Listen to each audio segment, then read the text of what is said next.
Hello and welcome to Lycoming College. My name is Dr. Susan Ross. I'm the Vice Provost at the college, and I am delighted to welcome you to our virtual Accepted Students Day. It's my job today to talk with you about our Center for Enhanced Academic Experiences, and in particular the different types of experiences that we have for students with regard to study abroad, career advising, internships, and student-faculty research collaborations. So I'm going to point you to the slides that we have here, and we'll go through them together. So our Center for Enhanced Academic Experiences is comprised of three primary offices: our Office of Global Education, our Office of Collaborative Research, and the Office of Career and Professional Development. And I want to invite you now to follow us throughout the rest of the semester and throughout the summer on Facebook, Twitter, and Instagram, as we have accounts on all of those areas. All right, so let's start with global education. And while I realize right now we are in some very challenging times as a country and as an international community, Lycoming College is committed to global education for our students, and we will get to the point where we will return to normal. So what we like to do is think about the ways in which the experiences that you will have here on campus will be extended as you go beyond the boundaries of the United States. So here, for example, we have several experiences where students have done our Choral Scholars program in France. We've got students who, for example, have studied art history here in the United States, and now they're in Barcelona in Gaudi's park that he had designed there. Down in the bottom corner, you've got something like the math department that teaches a course on the history of mathematics, and then you're going to go to locations where those math theories and ideas were actually created. And we have students also who have done things such as the colonization of the Pacific, where they've started in China and then moved on to Australia. So how do students find out about these things, and what do we do to make sure that you are well prepared well in advance? Well, each December, we put out a travel course program for the following academic year. So if you are an incoming freshman right now and part of the class of 2024, then next May, some of the things that you have to look forward to are travel courses that will take place in the Dominican Republic, in South Africa, where we'll have 4 different courses that we anticipate running there, and a course in Egypt with several of our religion professors, as well as a course to Italy, Italy, Australia, and Germany, where our music faculty members and German faculty member will be talking about the history of opera. Alrighty, so each year you'll see that those courses transition, with the exception of the Dominican Republic, where we have an ongoing Dominican Republic initiative with several of our faculty members who do development work with a particular community. The faculty-led travel course is a great way to dip your feet in global education. One of the other ways that we encourage students to broaden their experiences is actually through the full semester study abroad program. So we have partners in locations such as Bamberg, Germany, as you'll see here with Shelby Silvis. We have partners in France, partners in Spain and Ecuador, and frankly, we have students who can study abroad in over 24 countries across the world. As we talk about why you've selected such an amazing institution, one of the things that I want to focus on is the ways in which we are at Lycoming College an institution that is 100% committed to the undergraduate education experience. So that means that our faculty are working with our students on collaborative research designed specifically to pull them into that experience. This is an example that we've got here that is just such a wonderful illustration of how not only you might be doing individual collaborations, but what you also might be doing is research collaborations in your actual classroom. Dr. Sandy Kingery, who is pictured here with her class that taught translation from English to Spanish and Spanish to English, what they did as a collaboration, as a course, is took a book of short fiction by author Shauna Carraza, and they translated as a class through workshops the entire book. So Dr. Kingery, along with her 18 students, have essentially published a translation of a work of short fiction. This isn't a one-time experience with Dr. Kingery. She has another book where one of our recent alum, Caitlin Hipple, also did a book of translation, and she is currently working with a group of students right now to translate a second book by Shauna. You might find that your research is taking place in the classroom, as Dr. Kingery's students have, or you might find that your research with your faculty member is taking you elsewhere. This is Rachel Rubright, who spent last summer working with Dr. Michael Hayes in our religion department, and the two of them were looking at various archives and repositories in the United Kingdom for work that he is doing on medieval religion. You might actually leave Lycoming College as a published author. So here's a research team that's from the departments, an interdisciplinary research team that's from the departments of astronomy, physics, and economics, where they were studying the ability to research wealth tax in relationship to reduction of poverty. Now, what does that mean in terms of all of these excellent experiences that you can have here at the college? So each summer, our Clean Water Institute has somewhere between 8 to 12 paid summer interns who are researchers with the Clean Water Institute. And that research that you do here on campus can lead to other experiences. So Rurik Bowman, during the summer of his sophomore to junior year, worked with the Clean Water Institute. What that led to was that for the summer between his junior and senior year, he had applied for a nationally competitive research experience through the National Science Foundation and was selected, as by the way so many of our students tend to be, for a funded summer research experience. And here he was at the Old Dominion's Ocean, Earth, and Atmospheric Science Department. So he's had research experiences that have served him well here on campus and research experiences at other institutions, and you better believe he's very well prepared for his next step to graduate school. He's not alone. This is Mark Morales, who also spent his summer last summer, the summer between his sophomore and junior year, as a pre-med student, also nationally funded through the National Science Foundation, doing a research project at Virginia Tech. All right. So we've got more here. The research, the point that I'm trying to make is that the research that you do here with your faculty members establishes you very well for external opportunities. Dr. Andrew Brandon each summer has had a research team, and what I want to focus here is I'm going to tell you this. As vice provost of the college and as a former sociologist, I could not tell you anything about semi-extrapolated finite differences schemes. All right, but I want you, and the research team explained this to me, and I had it for a split second. But what I want to focus here is the idea that Dr. Brandon has taught in his research with these three students, two of them who are now alum and one who is a senior. And I want to focus for a moment on Michaela Feldbauer, so she's one of the co-authors here. You'll notice she is also one of the co-authors on this research piece, as is Sheila Whitman.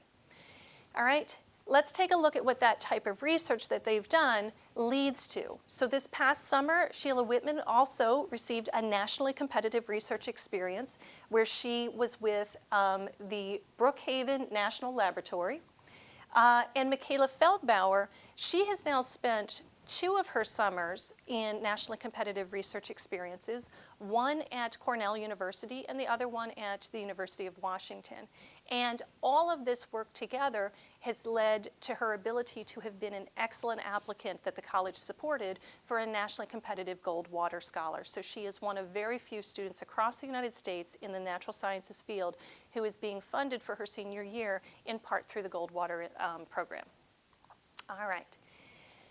I think what you're going to find is that our faculty mentorship, our facilities, our career advising, which I'll talk about in a bit here, and the hard work that you're going to put into your time at the college is going to help lead to many amazing experiences. So this is an example from our Department of Astronomy Physics and just some of the things that our students were doing this past summer. We've got Maya Mira here, who spent this past summer at the University of Hawaii, and oh, by the way, had to turn down another opportunity at the Cornell University in order to take advantage of this one. Our students not only do things in the United States, but they do things that are nationally competitive in their home countries as well. This is Jorge, who also did a nationally competitive experience last summer, but he did his in Mexico. And then Miriam, who again, the idea of combining experiences. 2 summers ago, Miriam spent her time in Bath, England, where she was working on her creative writing major. And then this past summer, she spent her time working with an organization in Maryland that directly works with research with NASA. And so as a double major in astrophysics and creative writing, she is very well prepared for the world ahead of her. Alrighty. So we've talked a bit about global education. We've talked a bit about collaborative research opportunities. And now what I really want to talk with you about is a very distinct way that Lycoming College sets up students for success. In our Office of Career and Professional Development, we have what's called an embedded career advising system. And what this consists of is 3 separate elements. First, we have career advisors who have academic area of specialization, and I'm going to introduce you to them in just a moment. Their offices are decentralized so that they're actually located with our faculty members in the different academic regions that they support. And what that sets up is a really important element, and what I would argue to be the most important element of what we do. Our career advisors and our faculty have thought long and hard about how our students best prepared for life after Lycoming. Now, a lot of you are interested in not only what are you going to do in college, but what will that college lead to? And while I understand that you haven't yet graduated from high school, what I want to do is I want to fast forward for a moment to 2024. It is May, and you have just walked across the stage for at graduation. You had the opportunity to shake the hand of the president of the college, of the chairman of the board of trustees, and our alumni association. You've got your diploma in hand. What's next? Right? What we would argue is it is now not time to think about life after Lycoming at that moment. We're going to spend our time for the next 4 years helping to support you and transition so that by the time you are walking across that stage, for many of you, you will already have a job in hand. For others of you, you will know exactly what graduate school or professional program that you are going to. And for the rest of you, you will be well prepared to be employed within the next 6 months. In fact, Lycoming College has a 98.6% post-graduation employment or graduate school rate, so that by 6 months out of college, our seniors are employed or in graduate or professional programs. All right, so now let's back that up a second. Left to your own devices, what we find with students in traditional career advising is that you are busy people. You will have your courses to deal with, your exams, your tests, I suppose those are one and the same, your quizzes, the papers that you're writing. You will have your varsity sports, perhaps choir, band. You will have a social life. Maybe you're engaged in outdoor leadership and education or in civic engagement. And you'll want at some time just to hang out and play a little bit of Xbox, right? All of those are really strong competing opportunities. So we had to stop and think, all right, if students, how do we prioritize career planning, and particularly in your first and second year, so that you're not waiting until second semester senior year, post spring break, doing a holy cow, I'm going to graduate, now what? Right? So we stopped and thought about who can make students do things when perhaps they're not yet thinking about doing those things. And the group on a campus that can do that the best are actually your faculty and your coaches. And I'm going to come to coaches in a moment, but let me talk about faculty.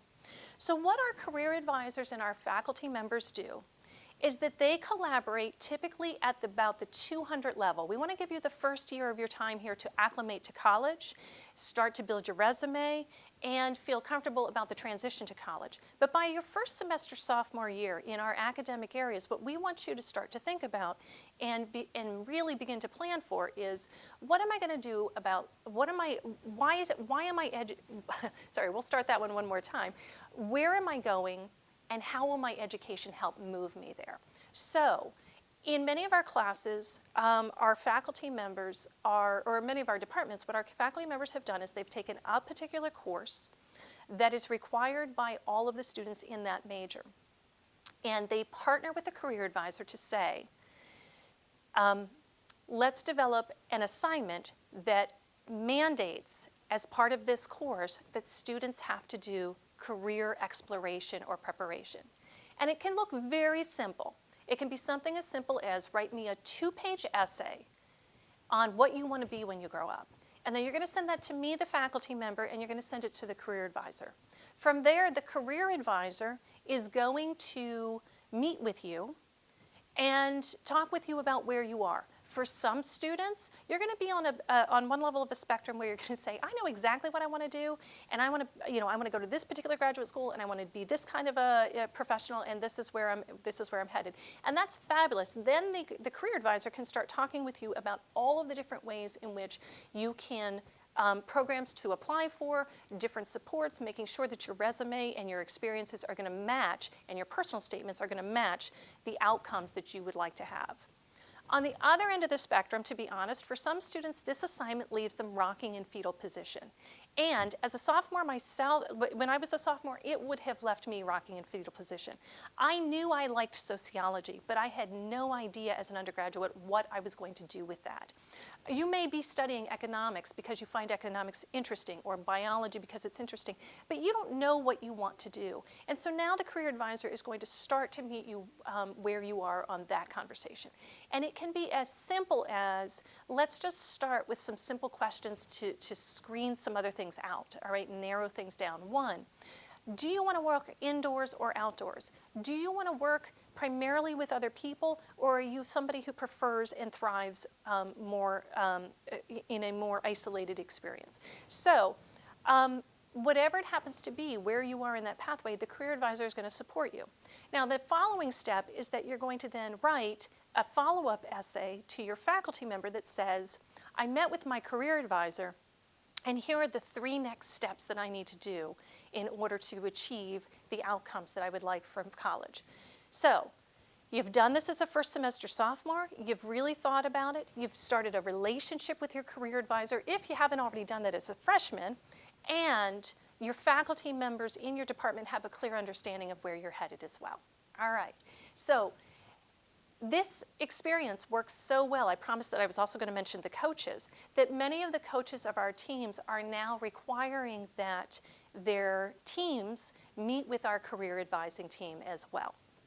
All right, speaking of that career advising team, we have 4 career advisors, including Stephanie Lovell, who works with our students in arts and humanities, Lori Patterson, who works with our students in the social sciences, Ann Landon, who works with our students in our Institute for Management Studies, so that's things like business, accounting, economics, corporate communication, and she also supports our students who are education certification students. And Lisa Mondell, who works with our students in the STEM fields, as well as pre-health and pre-med, and she also works with our students who are undecided. So if you, and we love the world of the undecided student. I think a liberal arts education is exactly where you should be if you really don't have an idea about what you want to do. All right, so you've met the team. Let me talk a little bit about some of the things that the team does. All right, 1, we're going to talk with you about how to use your academic program to best position yourself and do skill augmentation. The beauty of being a liberal arts college is that there are many ways in which you can combine majors and minors. So while our footprint in terms of a campus is relatively small, the opportunities that you have here from an educational standpoint are just massive. So at Lycoming College, I am 15 different education certification possibilities. I'm 43 majors for 903 double major combinations. I'm 66 minors for 2,145 double minor combinations. I'm 59,598 double major and single minor combinations. And really, this one is kind of my favorite. I'm 92,235 single major double minor combinations. So you could say, well, hey, I want to study criminal justice, and one of the things that your faculty and Lori Lyons, Lori Patterson are going to talk with you about is, all right, well, let's start with your major as a criminal justice, and then let's think about what are the other areas in which you might do skill augmentations. So for example, might you study Spanish or chemistry or photography or business, accounting? What are the ways in which we can do additional skill sets that, well combined, lead you to things like forensics or lead you to things like undercover detective work? Oh, by the way, that might be theater acting. All right, now think about that more broadly, and then if those 92,235 opportunities are not enough for you, then what you also have the opportunity to do at Lycoming College and working with a faculty committee is that you can create your own interdisciplinary major. All right, so you've had a conversation with your academic advisor, with your career advisor about the ways in which you can do skill augmentation with regard to academics. Then we also want to talk about what are the ways in which you can do what we would call either professional skill development or soft skill development. So we just had back in a week or so ago a wonderful experience for our students where they met with one of our Board of Trustees members who does career advising for professionals, and he talked with them about how to evaluate job offers and benefit packages. How do you negotiate in that job offer process? Earlier this semester, as we do with every semester, we partner with our dining services and we do a professional development seminar on Wine, Dine, and Act Fine. It's really hard to do a job interview at a restaurant if what you're worried about is any aspect of dining etiquette. So let's get that out of the way so that in that interview process, you're then able to actually focus on content and substance rather than your surroundings. We have wonderful ways in which we do, and these, by the way, are just examples, but what is your digital profile? So what do you look like on LinkedIn, on Facebook, and on our own career exploration system here at Lycoming College, which is called I Am Launching, right? So we run lots of workshops that help you with regard to skill augmentation. All right. So let's get then down to one of the big questions that a lot of students have, which is really the question of what are my internship opportunities? So in addition to semester-based internships that exist in many of our academic programs, and it's run through the Center for Enhanced Academic Experiences as well, we have summer-based internship programs. In our signature one that we have here in Williamsport is the Williamsport Internship Summer Experience, or WISE. Now, one of the questions that I think that you can be thinking about is not only why am I going to Lycoming College, but why am I studying in Williamsport, Pennsylvania? And Williamsport is a city of 30,000 people that services a larger community of about 100,000 people. Lycoming County is the largest geographic county in the state, and it is a city seat, a county seat, and a federal seat as well. So within walking distance of our campus, you will find county courthouses, state government offices, and federal courthouse offices as well. So there's a host. We are the regional, not only academic or educational center, we are the cultural center, we are the medical center, and we are the industry center as well. So what I've got here are examples of 4 of our students who participated in the WISE program, which is a 10-week summer paid internship program where students stay on campus as part of the program, so you don't pay for campus housing, and then you also receive a set of professional development seminars throughout the semester, or throughout the summer. And this is open to students of all academic areas. Now, what can that WISE internship lead you to? Remember when I talked about that on-campus research experiences lend themselves well to off-campus nationally competitive experiences. The same thing is true with regard to internships. So that internship that you have during your academic semester or that internship that you have with us through the WISE program can lend itself very well to positioning you to be very competitive for national experiences. This is Ashley Heisler. She's a senior who's going to be graduating this year. During the summer between her sophomore and junior year, Ashley participated in the WISE program. She's an accounting major, and she worked for a local engineering firm in their accounting department. She did an outstanding job with them, and consequently, her career advisor, Ann Landon, was sure to inform her, as she did with most of our accounting students, but really positioned well each of the students in terms of next steps. Ashley, through her work with Ann Landon, applied for a nationally competitive internship with the Government Accountability Office in Washington, D.C. So guess what? The summer between her junior and senior year, Ashley then spent the summer in a paid internship that was nationally competitive in Washington with the Government Accountability Office. Now, as you would want with most exit interviews from an internship, internships frequently lend themselves to full-time employment. And in fact, the last question asked in her exit interview this past summer was, do you want a full-time job? So not only, remember when I mentioned about you're going to be crossing the stage in 2024, you're going to have your diploma in hand, and we don't want to be thinking about, oh my gosh, now what? Imagine how good that's going to feel to not only know that you have accomplished your education, you have your degree in hand, but you have your degree in hand with a job ready to go and waiting for you also. All right, so moving on here, what I want to focus on are some of the other opportunities that we have just to wrap things up. We have a relationship with the Smithsonian Institution in Washington, D.C. So each summer we send up to 4 students who are selected locally here on campus to do a 4-week internship program that's a partnership that Lycoming College has with the Smithsonian. We have an array of alumni who are supporting our students in one of 2 ways. They're either creating specific internship programs for the students. So what we have here is Carlise Jones, who is an archaeology major with religion and philosophy double minors. Remember, I told you there were over 92,000 combinations of a single major double minor, and Carlise is doing one of those. She worked last summer as an intern with the Cleveland Museum of Natural History in an internship that was designed specifically by one of our alum who were at that institution.